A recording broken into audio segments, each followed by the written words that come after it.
Você deve se lembrar de quem defende há anos aquele antigo bordão: povo que não conhece a sua história está condenado a repeti-la. Gaúcho e apaixonado por história desde a infância, ele decidiu se especializar nos primórdios do Brasil. Ele é autor da coleção Terra Brasilis, sobre a história colonial do Brasil, escreveu dezenas de livros e atualmente é colunista do jornal Zero Hora. Eu, particularmente, sou fã do canal Buenas Ideias, aqui no YouTube, onde ele tem mais de 750 mil inscritos e encontrou um jeito divertido e irreverente para contar a história do Brasil. E hoje nós vamos falar com Eduardo Bueno sobre a história ecológica do Brasil. Bem-vindo, Eduardo! Primeiramente, obrigada por ter aceitado o convite, obrigada por estar aqui com a gente. É um prazer imenso te receber aqui no canal, Eduardo. Igualmente, Bárbara, acompanho teu trabalho, tua vida pelo mundo, tenho muita inveja de você. Teu trabalho é lindo, tem tudo a ver com o que a gente pensa da vida e do mundo, arte, ecologia, defesa do meio ambiente, um trabalho humanista, né? Porque é incrível, né, cara? A gente está em 2020. Queria fazer só uma brevíssima introdução. Eu falo muito, mas isso é só breve mesmo. Eu sou um idoso, né, no sentido literal da palavra. Eu nasci nos anos 50. Então eu pensava, o ano 2000, será que vai chegar? E eu pensava, pô, vou ter 42 anos no ano 2000, será que eu vou estar vivo? Eu vou ser um idoso com 40 anos. Eu pensava assim, criança, né? Aí chegou o ano 2000, Bárbara. Nós já passamos 20 anos dentro do ano 2000, século 21, quando a gente imaginava assim, o futuro, inclusive aquelas coisas futuristas, e a gente, em muitos aspectos, regrediu em vez de avançar. Então, a gente está em 2020 discutindo questões que já tinham que estar plenamente resolvidas. E eu quero me concentrar só, basicamente, nas ecológicas. Nas ecológicas, negacionistas, terra plana, aquecimento global, desmatamento, os indígenas brasileiros, que é o que eu gostaria de falar com você hoje, afetados de novo por uma guerra virótica que já praticamente os dizimou desde o século XVI. E a gente ainda nisso em 2020 é demais, né, cara? É de menos, é de menos. É de menos, inacreditável. Bom, Eduardo, normalmente eu sempre pergunto isso no final, mas eu quero abrir a nossa conversa com você me falando. Você tem todo esse repertório histórico sobre o Brasil, o meio ambiente. Hoje a gente vai falar sobre a história ecológica do Brasil. Mas eu quero saber, na prática, qual é o seu status do seu relacionamento com o planeta hoje. Olha, já foi melhor, porque eu estou muito na mental, infelizmente, sabe? Eu estou numa coisa muito intelectual, né, de produção, de conteúdo. Estou fazendo 2 livros ligado ao meu canal. E não quero dizer só nesse momento de quarentena, que nesse momento de quarentena é claro que as pessoas estão recolhidas, as pessoas de bom senso estão recolhidas. Mas eu sou meio hippie, então eu vivi numa comunidade rural de 1980 a 1984, com prática de permacultura. Eu conheci o Bill Morrison, sabe, que é o criador da permacultura. A gente plantava tudo, bababá, com uma agricultura ecológica. Eu sou basicamente vegetariano, fui radical vegetariano durante anos. Eu acho que se a gente vier nessa conversa do vírus, a gente vai ver que está muito ligado aos carnívoros, ao consumo de carne, sabe? Eu acho que as pessoas têm que ter. Eu acho que é chato ter um dedo acusatório, mas a gente deveria ter um dedo acusatório para todos aqueles que consomem carne em grande quantidade, porque isso gera a soja. A soja serve para quê? Para alimentar gado. E o gado serve para quê? Para ser abatido e alimentar carnívoro. E aí essa grande criação extensiva de gado na Amazônia, o desmatamento por causa disso, o desmatamento por causa da soja. E aí, né, cara, quando você estuda a história dos vírus, eles vieram da relação dos humanos com animais. Gripe aviária. Como assim? A gripe sempre foi aviária. Gripe suína. A gripe sempre foi suína. Esses 2 animais trouxeram para nós a gripe. O que o gado vacum trouxe? Trouxe a tuberculose, o sarampo e a varíola.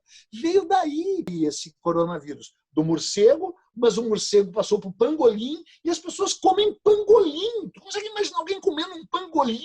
Absurdo. Né? Então, respondendo a tua pergunta, eu estou muito menos efetivo. Claro, a gente separa o lixo, a gente, óbvio que é o mínimo, né? Mas eu estou muito urbanoide. E aí isso tem que ser uma prática diária, tipo exercício. Exercício eu tenho feito um pouco também, no sentido físico do exercício. Minha relação com o planeta já foi mais harmoniosa. E é uma coisa que a gente tem que se policiar. É horrível, né?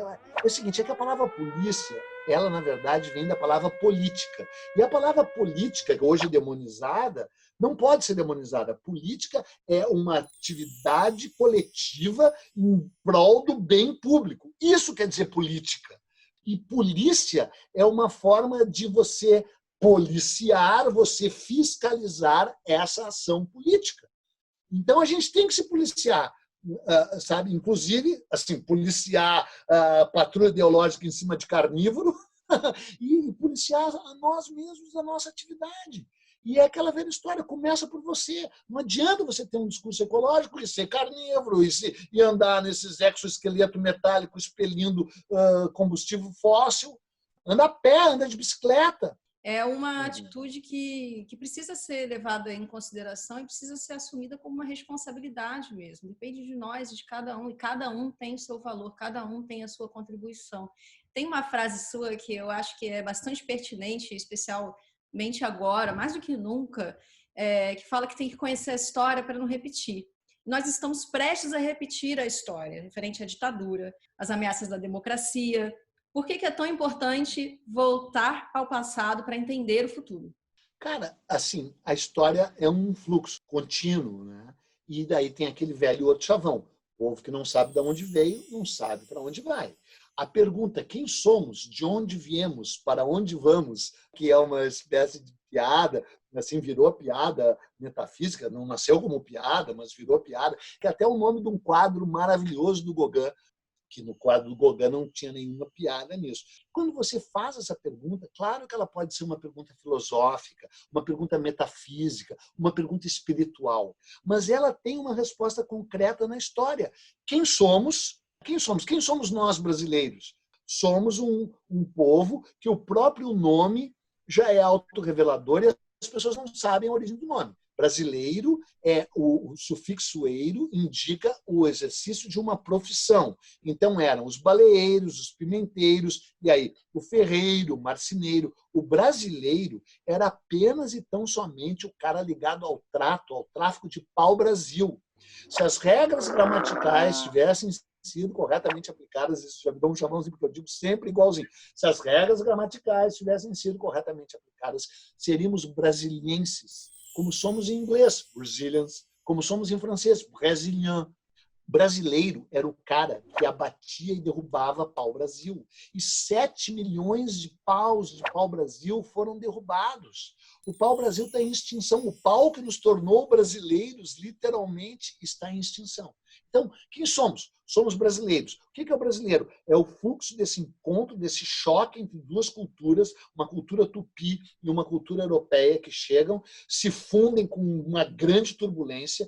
Aí, quando o pau-brasil para de dar lucro, começa a plantar açúcar, que o primata sofreu uma mutação e nós somos os únicos animais que têm uma loucura com açúcar. O açúcar é de um malefício brutal na história da humanidade. O açúcar que é responsável pela escravidão. O açúcar não é responsável só pela carne, é responsável pela escravidão em larga escala. A escravidão estava em baixa no século XVI. Tinha acabado a escravidão. São os portugueses e os ingleses e holandeses que revivam a escravidão para plantar açúcar no Novo Mundo. Então, quando vem o açúcar, vem os negros trazidos para a escravidão. Então, nós somos a fusão dos indígenas que estavam aqui, com os portugueses que chegaram, com os africanos trazidos escravizados para plantar açúcar e depois café. Ou seja, um pó branco que vicia e um pó preto que vicia. Porque ninguém faz de conta que não é droga, sabe? Ninguém faz de conta que o açúcar não é uma droga. O açúcar é quase uma porra de uma cocaína. Entendeu? O processo de o açúcar, inclusive, é igual ao da cocaína. O açúcar, a cocaína originalmente é verde, a pasta de cocaína. E o açúcar é mascavado, é marrom. Os dois virarem um pó branco, o refinamento é muito parecido com o processo de refinamento. O açúcar era uma droga. O café, cara, era proibido até o século XVII, é um ligante. Eu, por exemplo, não vivo sem café. Eu vou tomar isso aqui é café que eu fiz. Quem somos? Somos esses. De onde viemos? Viemos dessa migração de povos indígenas que cruzaram o Estreito de Bering e chegaram aqui, e dos europeus que chegaram aqui, e dos africanos que foram trazidos escravizados. Para onde vamos? Vamos para o brejo, vamos para o buraco, vamos para o fim do mundo, porque ao não conhecermos a nossa história, repetimos erros do passado. Daí ele diz assim, e agora na época das fake news, da história sendo reescrita e remoldada, como sempre foi, né? Meu, é inesgotável. E qual é a única saída? Conhecimento e conteúdo para combater fake news, para combater mentira. É óbvio que a história é ideológica, é óbvio que a esquerda também manipulou bastante a história, também isso tem que ficar claro, né? No período ali do PT, Neguinho assim, reagiu a uma história que era uma história conservadora e de direita, e tentou mudá-la. Foi uma coisa genuína, foi legal, mas também mudou de um jeito assim, aí gera, sabe, as coisas são pendulares. Daí surge esse direitista nojento aí, querendo combater isso, e em um certo sentido eles tinham razão, porque a gente também não pode deixar de ver nas vezes em que a direita tem razão, porque às vezes a direita tem razão. A gente não pode também demonizar a direita. A questão é que no Brasil e no mundo surgiu uma extrema direita fascista, agressiva, absurda, violenta, que tem que ser combatida.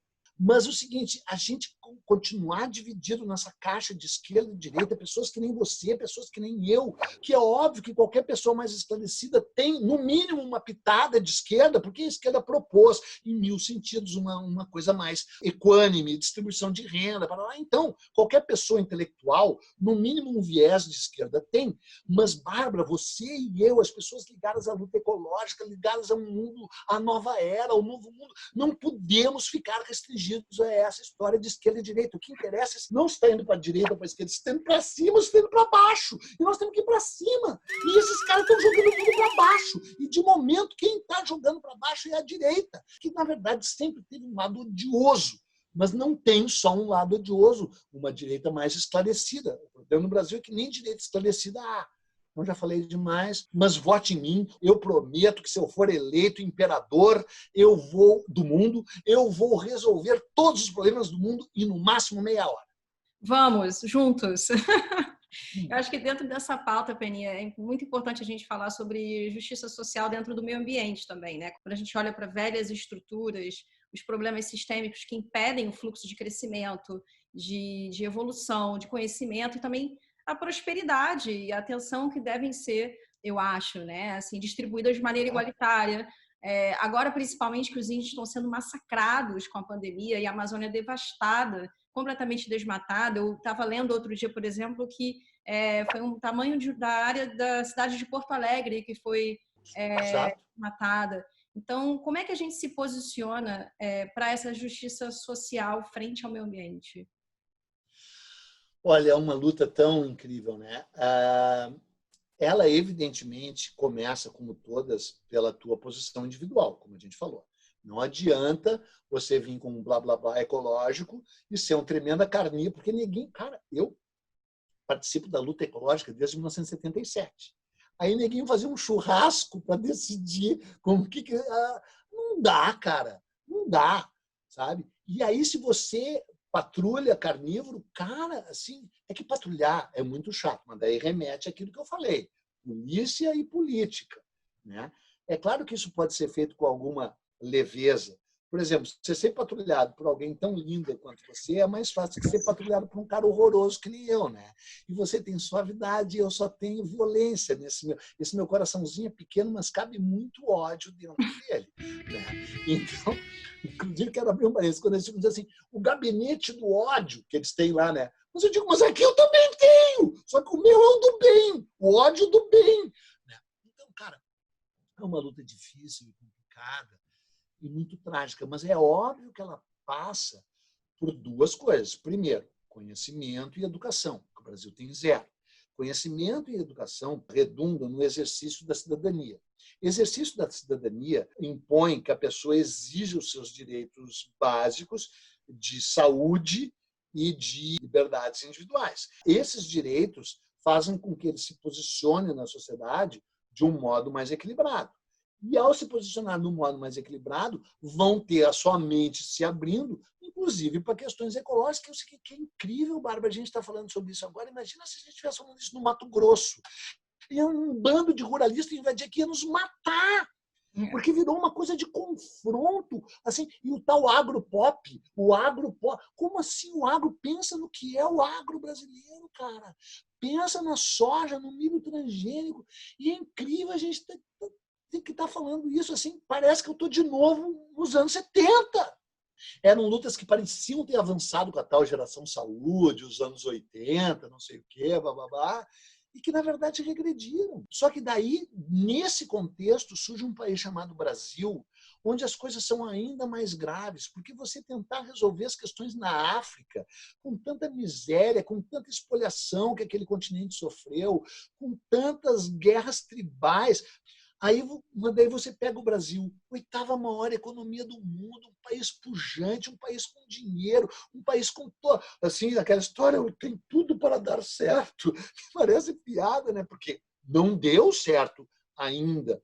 Só que daí as coisas são mais graves no Brasil, porque além do futuro da humanidade estar sendo jogado aqui em função das questões da Amazônia, dos biomas riquíssimos que a gente às vezes para de falar do Cerrado, da Caatinga, do aquífero Guarani, né, cara? A maior reserva de água potável do mundo são no Brasil. Então, o futuro ecológico da humanidade está sendo jogado aqui. E aí o Brasil, tantas vezes patético, tantas vezes ridículo, tantas vezes equivocado. E aí, naquele momento que pareceu as pessoas assim, não, agora vai, no governo petista do Lula, né? E eu tinha me vinculado ao PT desde o seu nascimento. Eu sabia que não era o PT a solução para o Brasil. E aí o PT teve um lado, não se pode demonizar o PT, na minha opinião, mesmo eu sendo muito crítico ao PT, mas não se pode demonizar do jeito que está sendo demonizado, porque houve avanços em algumas áreas, né? Mas, por exemplo, o próprio vínculo do PT com o agronegócio. Só que, por outro lado, teve um incentivo à agricultura familiar. Só que, mesmo assim, você achar que o PT era a saída para o Brasil, sabe, assim, na história do salvador da pátria. Tu não pode acreditar num salvador da pátria. Nós somos os salvadores da pátria. É uma sociedade civil organizada, ativa, né? Mas para ter essa sociedade tem que ter conhecimento. Nós não temos conhecimento nenhum. Como é que foi historicamente, já traçando um paralelo, essa relação com o meio ambiente do homem branco e dos índios? Esse mito do bom selvagem, que tem um lado lindo e que a gente, você e eu, meio que até às vezes entramos na tripe, né? Por exemplo, eu comecei a estudar a história do Brasil porque eu queria ser índio. Só que eu nunca fui muito burro. Daí eu digo assim, vem cá, mas quem eram os índios que moravam aqui? E comecei a perguntar para as pessoas, ninguém sabia nada. Nada. Aí descobri, quase ninguém sabia nada, e alguns poucos sabiam tudo que dava para saber. Então eu fui em busca de arqueólogos e descobri que dava para saber um monte das nações indígenas brasileiras. Continuo apaixonado por índio, adoro o índio, parará. Justamente por isso é que você percebe que o mito do bom selvagem é mais uma forma de desumanizar os índios. Os índios são seres humanos, e que nem diz o Bob Dylan, que eu conheci pessoalmente, we are all human and we all have an asshole, né? Todos os humanos têm um terceiro olho, além desse aqui. E por esse olho sai muita coisa. Inclusive, às vezes, sai pela boca também a lot of shit, né? Então, os indígenas tinha um monte de índio legal e um monte de índio escroto. Tinha um monte de índio decente, progressista, e um monte de índio canalha, reacionário. Teve um monte de... Tinha tribos mais luminosas e tribos mais sombrias, porque eles eram humanos. E a relação deles com o meio ambiente não era a relação que a gente eventualmente quer que seja assim totalmente harmônica. Não era. Eles queimavam e desmatavam a coivara e tal. Só que, primeiro, eles tinham, com relação à natureza, uma espiritualidade muito maior que o homem branco. Os ocidentais também tinham tido uma relação espiritual com as plantas e os animais. Isso tinha sido rompido com o fim do paganismo e o começo do cristianismo, que estabelece uma distinção enorme entre o homem e o mundo natural. Mas isso tinha havido na Grécia, inclusive, e tal, e na própria Roma, antes do advento lá do Constantino, que cria o cristianismo como uma doutrina. Mas daí os europeus que conquistam o mundo inteiro, não só a América, são europeus que estabelecem um buraco entre o homem e a natureza. Então, nesse sentido, os índios estavam muito mais próximos da natureza e percebiam um espírito xamânico de plantas e animais. O que não significa que eles, para a sua sobrevivência, também não desmatassem várias coisas. Só que como eles eram em número menor e dependiam diretamente da natureza, era uma coisa mais harmônica. Óbvio, mas não era assim a utopia bababá. Eu estou falando isso a favor dos índios, porque senão a gente diz, os índios, maravilhosa. Não, cara, é uma forma de desumanizá-los. Mas é óbvio que eles foram vítimas de um processo que, com a chegada do homem branco e com tecnologia total, passaram por cima. E a gente esquece que foi uma guerra bacteriológica e virótica. Todos os índios só tinham sangue O, o sangue dos caçadores-coletores antigos. Não existia no Novo Mundo sangue A e B. Então, eles não tinham defesas naturais contra uma série de doenças que os europeus tinham adquirido na Europa pelo seu próprio convívio com os animais. Como eu falei, a gripe aviária, a gripe suína, a varíola, a tuberculose, o sarampo, tudo fruto direto do convívio íntimo, inclusive zoofílico, de ninguém transar com um animal, que viviam dentro de suas próprias casas na Europa medieval, chegam com essa carga virótica gigante contra um povo que não tinha defesas naturais. Foram dizimados. Os astecas morreram. O Cortés desembarca no México com 508 homens, 10 canhões e 16 cavalos, sendo que o exército asteca tinha 1 milhão de homens. E ele os vence como? Com a varíola. Depois o Pizarro repete o mesmo no Peru, com 32 cavalos e 200 e tantos homens. Vence o exército incaico, também com varíola e sarampo. Então, é uma guerra virótica. Só que isso aconteceu há 500 anos atrás. E aí, hoje, a gente está repetindo isso com Yanomami. Com Yanomami. E vê se tem cabimento. Porque, cara, século XVI, um século de conquista, de violência. Cara, agora era para ser o século XXI, meu irmão. O século XXI, aquilo que eu falei antes. Entendeu? E aí, o século XXI se repetindo, o século XVI no Brasil, com a nossa omissão, nossa não, né, minha e sua, mas assim, com o beneplácito e o apoio do governo mais escroto que já teve no Brasil, mais escroto, porque esse governo ele é mais escroto que o governo militar, porque o governo militar foi fruto de um golpe, foi feito a revelia, foi imposto aos brasileiros, embora muitos brasileiros tenham apoiado o golpe contra o Jango. Esse governo foi eleito, foi escolhido. E aí esse governo eleito e escolhido é hoje um governo genocida que acaba com, que diminui as reservas indígenas, que é a favor de exploração de minério em terra indígena, que desmata a Amazônia como nenhum outro antes. Pelo amor de Deus, tem um quarto de hóspedes aí na sua casa onde você está, Bárbara, que eu quero me mudar. Tá difícil. Acho que todo mundo está querendo se mudar para um lugar que a gente nem sabe onde é, né? Sim, porque né, é bom a gente falar do Boris Johnson. Né? Não sei se pode dizer que você está em Londres, mas eu vou revelar, amigos, ela está em Londres. E em Londres foi eleito o Boris Johnson, que é o cara que diz, não, eu vou cumprimentar, assim, cumprimentou e pegou. Eu preciso te dizer... Quase morreu. Exato, isso que eu quero te dizer. Eu estou muito decepcionado com esse vírus. Todo mundo que eu quero que pegue e morra testa negativo. Ou se testa positivo, não morre. Porra. Não tá fácil para ninguém, não tá fácil para ninguém. Você entende muito bem do passado, dos traços da humanidade, da história. Mas para você, qual é o futuro possível frente a essas mudanças que a gente está passando no mundo? O único futuro plausível para a humanidade é um reajuste ecológico de acordo com aquilo que nós, hippies, propusemos para vocês em 68 e vocês não ouviram. Então a gente vai ter que dizer de novo. Todo mundo tem que andar pelado, todo mundo tem que se relacionar com as ervas, todo mundo tem que tomar o ácido lisérgico. Não estou brincando, mas é quase isso. Se o homem não perceber as formas de harmonização entre ele e o mundo natural, que uma terceira ou quarta fase da Revolução Industrial tornam possíveis, não tem mais. Se bem que eu preciso dizer uma coisa, eu sei que a gente já deve estar se encaminhando para o fim, eu não quero terminar tão para baixo assim. Mas tem uma frase do John Muir. John Muir, sabe, foi aquele grande ecologista americano, ele era escocês, mas se mudou para os Estados Unidos. John Muir, a gente chama, né? É o cara que descobriu o Yosemite, Ele é o principal responsável pela criação dos parques nacionais americanos. É o homem mais sublime do mundo. Se você ainda não conhece, vai lá, bota John Muir. Além de tudo, é um homem lindo, com uma barba branca, que com 90 anos de idade fez uma viagem para o Alasca. Sabe, um cara assim demais, um caminhante, caminhava 60 quilômetros por dia. É o meu ídolo máximo da vida, sabe? E ele disse: "If a war should occur between man and the beasts, I would be in the side of the bears." Né? Vou traduzir não porque as pessoas não sabem, mas é porque o meu inglês é catatônico. Se uma guerra de raças explodir entre a humanidade e os animais e as bestas, eu vou estar do lado dos ursos. Cara, eu também. Chega uma hora que eu estou torcendo contra a humanidade, sabe? A minha crônica da 0 hora de hoje é o seguinte: você viu aqueles cervos debaixo das sakuras no Japão? Sim, lindo.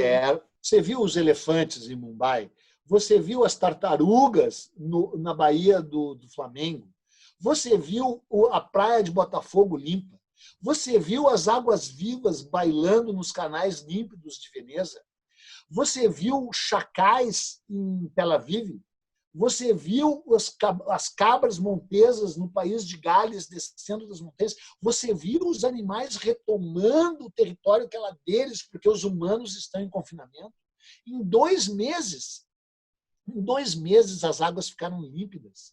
Os animais retomaram lugares do qual tinham sido expulsos. Ou seja, tem humano demais no planeta, cara.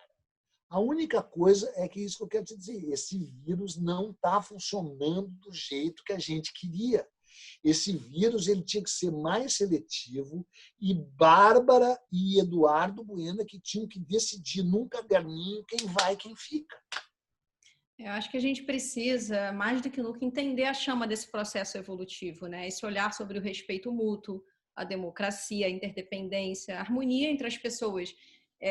Eu quero acreditar que se a gente abraçar esses conflitos propulsores evolutivos, se a gente procurar estudar mais sobre o entendimento da humanidade, e aí, vindo dessa sua perspectiva histórica, né? Entendendo a evolução individual, a coletiva, e aí levar para esse caminho de consciência, que eu acho que é o único possível viável para a gente continuar aqui nesse planeta, é que a gente vai entender a importância de assumir esse papel e mudar esse cenário. Como é que você entende as formas diferentes de viver e pensar o mundo? Porque eu estava falando de política e essas forças antagônicas que estão aí caminhando o tempo todo, que dificultam... De direita e esquerda. E dificulta a gente ver as nossas comunidades como uma ação política, com atenção, com compromisso, com justiça socioambiental. O que você entende desse pensar do novo mundo? É que sabe o que é? Vendo uma pessoa assim que nem você, falando sério, sem piada, eu assim me encho de esperanças e altruísmo, porque você é uma pessoa tão especial. Mas quando você desligar isso aqui, eu vou voltar a ser o velho pessimista Eduardo Bueno, sabe? Eu virei um cético, cínico e pessimista. Eu não queria, mas é que eu participei de tantas lutas ecológicas em 1978, 80, 83, no século passado. E a gente, na realidade, não ganhou nenhuma. Vou te contar uma. Eu participei de muitas lutas ecológicas e perdi todas, sabe? Assim, eles ganharam. Polo Petroquímico de Porto Alegre, não passaram. Está lá o Polo Petroquímico. Agora querem fazer uma mina de carvão, você sabe, aqui do lado de Porto Alegre, né? Gigante. Não vou fazer. Essa eu nem participei tanto, porque eu digo, cara, eu já acumulo tantas derrotas. Então, eu queria te dizer uma coisa assim, que é meio sombria, mas que é bom a gente pensar. Eu dei uma palestra para uns milionários lá, que me contrataram, peso de ouro, para falar sobre história. Tal. Junto tinha sido contratado um cara, que daí eu descobri que estava ganhando $40 mil por uma palestra de 1 hora. E ele era o chefe. Está preparado porque eu vou te falar? Está sentada, né? Estou sentada. Nossos espectadores também, né? Não, sério, é muito impressionante o que eu vou falar, não é piada. O cara era o chefe do programa de ocupação do espaço da NASA. Eles vão fazer estações orbitais habitadas de início por 100 pessoas, depois de 200 pessoas, depois de 500, depois de 1.000 pessoas. Depois eles têm um projeto de ocupação de Marte, você sabe. Tanto é que o Ridley Scott ganhou uma grana legal da NASA para fazer aquele filme que é com bastante base científica factual, aquele Perdido em Marte, The Martian, sei lá, que aquilo ali. Aí isso me lembra um conto antigo maravilhoso do Ray Bradbury, um livro chamado Crônicas Marcianas, na qual os humanos, escrito nos anos 50, no qual os humanos ocupam Marte, e aí Marte fica todo sujo, coberto de lata de Coca-Cola. É o fim do livro. A gente está aqui numa luta que é assim, que está do nosso lado. Quer plantar ecológico, quer não usar agrotóxico, quer comer melhor, quer limpar as águas, quer fazer cocô do jeito certo, porque, né, a gente nem fala do vaso sanitário, né? Uma das mais escrotas invenções da humanidade. Porque é o seguinte, o que é o vaso sanitário? É o trono no qual você senta, faz aquilo que todo humano faz, merda, e aí aperta um botão e tchau, não é comigo! E ainda acham que foi uma invenção do cacete. E tem um lado que, claro que foi maravilhosa, mas pensa! Pensa o que é tu sair daqui e ali numa coisa, sentar e pá! Na Inglaterra ainda vai, que tem saneamento básico. No Brasil, é quase um ato criminoso você fazer cocô, porque vai para o Guaíba. E depois do Guaíba, tu bebe a água do Guaíba. Então, a gente está falando de uma coisa que é nossa, que é cotidiana, que é diária, uma luta minha e sua, das pessoas esclarecidas. Eu vou plantar manjericão ali fora, vou, sabe? Tal. E eles estão pensando na colonização do espaço, no mesmo modelo com o qual eles conquistaram o mundo inteiro, com o qual eles massacraram a África, com o qual eles destruíram o Novo Mundo. O mesmo modelo. E ainda por cima agora vai ser privado. Ele estava explicando como isso vai ser feito com dinheiro privado, não vai ser mais dinheiro público da NASA. E sabe como é que vai ser? Os meteoritos e cometas, eles têm platina. Então, eles vão mandar... Eu estava falando com a Paula, que a Paula ouviu, daí eu já tinha contado isso para ela, e um dia a gente ligou o Jornal Nacional, e aí, Jornal Nacional! Quando chega no Jornal Nacional, por quê, né, cara? Eles vão lançar uns foguetes que vai grudar num cometa, e esses cometas vão tirar platina, que eles são de platina, sabia? Os cometas são de platina. Vão tirar platina e eles vão trazer a platina para a Terra, vão vender a platina, e com o lucro da venda da platina, eles vão colonizar o espaço. Então, minha amiga Bárbara, eu acho que a gente tem que virar terrorista ecológico. Não pode falar isso na rede, a gente vai ser, né? E eu tenho vocação para homem-bomba. Muito obrigada pela sua contribuição, por esse papo tão necessário. Uma honra imensa te receber aqui e aprender tanto sobre o Brasil, sobre a história. E espero que a gente continue com essa reflexão, não só aqui no canal, mas para a nossa vida. Diária, né? É uma revolução diária. E é incrível até usar a palavra revolução, né? Porque ele fala revolução, já imagina o cara de barba, Che Guevara, né? Como se aquela revolução não tivesse tido uma importância gigante, né? O que era o grupo que eles derrubaram lá antes, aquele Fulgêncio Batista. Tudo bem, Cuba deu errado, Cuba não sei o quê, Cuba massacrou, Fidel, Che Guevara. Tudo bem, sim. Mas vê quem eles derrubaram. Então, aí você fala a palavra revolução, já parece que mas é uma revolução no espírito e na mente. Obrigada, Eduardo. Olha, um beijo grande. Obrigado a você também. Força aí para todos, resiliência, e vamos seguir pensando e mudando o que a gente puder, dentro do nosso escopo, dentro do que a gente pode fazer para um mundo melhor. E lendo e aprendendo. A única solução é ler e aprender. Para não complicar o passado. Exatamente. Obrigado, querida. Obrigada, Eduardo. Beijo. Um beijo. Tchau. Tchau.